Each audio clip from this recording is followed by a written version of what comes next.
Recently, we discussed the 0-1 knapsack problem. We have the value and the weight of n items, a knapsack of capacity k, and we want to know the maximum value that we can get by putting items in the knapsack without exceeding its capacity. Knowing that, we cannot take an item more than once. Today, we will see the unbounded knapsack problem, a problem that is similar but not totally. The difference is that this time, we are allowed to take the same item more than once. This is why xi, the number of times we take the item I, is not restricted to 0 or 1. It can be 0, 1, 2, or any other positive integer.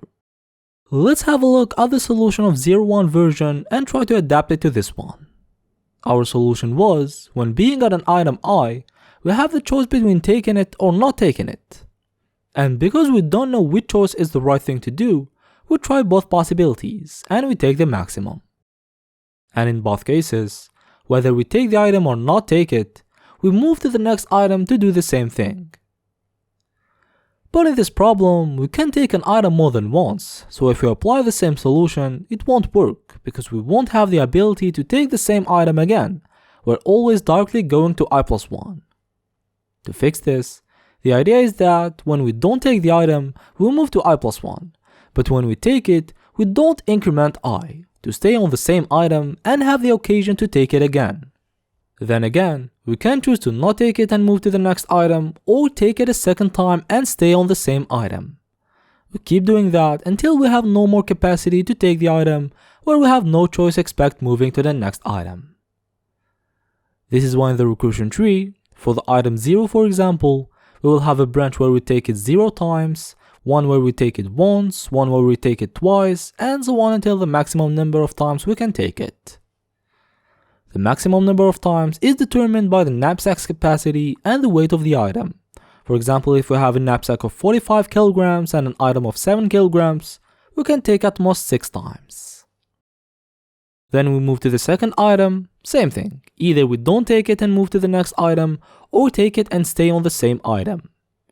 And here the number of times we can take it is determined by how many capacity is left in the knapsack after taking the item 0x0 times. To implement this solution, easy, we just take our 0-1 knapsack solution, we just don't increment I when taking the item. I represents the index of the actual item. You should watch the 0-1 video by the way if you didn't. And with our example, we get a possible total value of 65 by taking the first item once, the third item once, and the fifth item thrice. You can see that the ability of taking the same item more than once gave us a greater value. We also have another solution.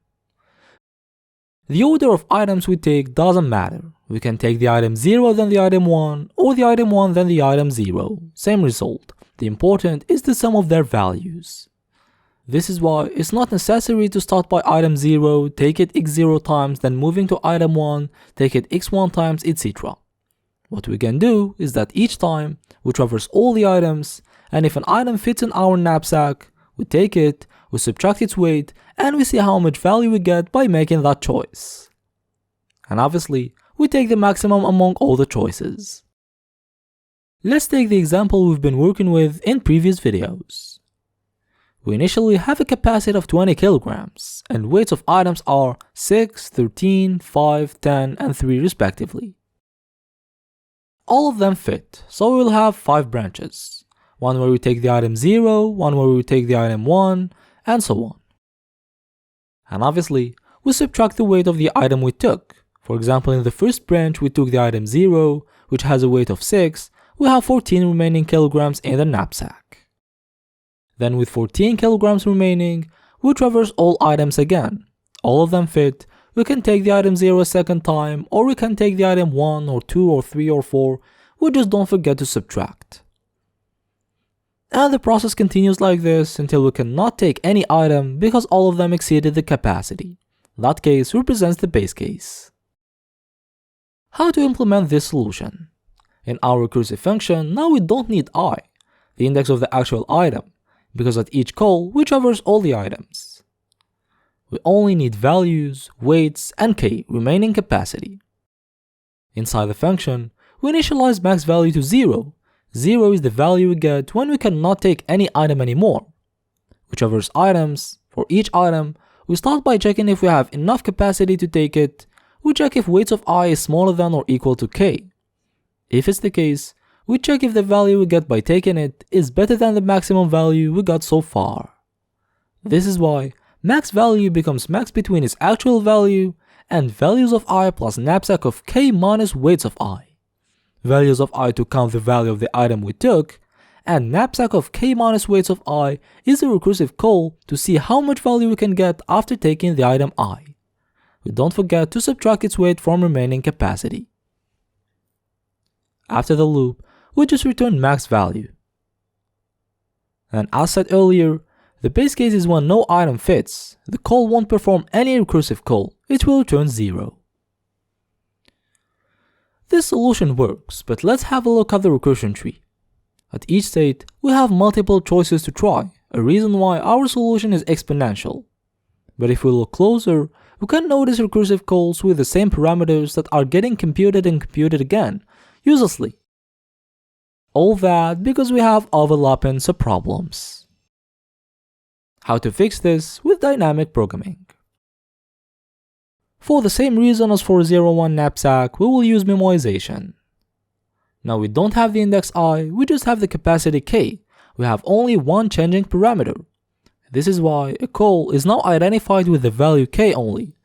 Two calls with the same capacity are considered the same. And to avoid computing them again and again, we use a lookup table where, after computing knapsack of k, we store the result in lookup of k. And before we start working, we check if we didn't solve this subproblem before, by checking if k is in lookup. To implement this, very easy. We take our solution, we add a parameter lookup that will initialize if it's not the case, then we check if we didn't solve this subproblem before. If k is in lookup, we directly return lookup of k. Else, we work normally, and in the recursive case, we don't directly return the result. We first store it in lookup of k before returning it. And we implemented memoization for this solution. For the time complexity, the remaining capacity can take all values between k, the initial capacity, and 0, so we have k plus 1 different subproblems. But in each one of them, we're traversing the n elements, so the cost of solving one subproblem is n. We multiply, we get k plus 1 multiplied by n, which gives a time complexity of O of n times k. We reached the end of this video. I hope that you understood the solutions and the difference with 0-1 knapsack. If you want to support the channel, share these videos with other people, and you can also buy one of our algorithms related courses. See you in the next video.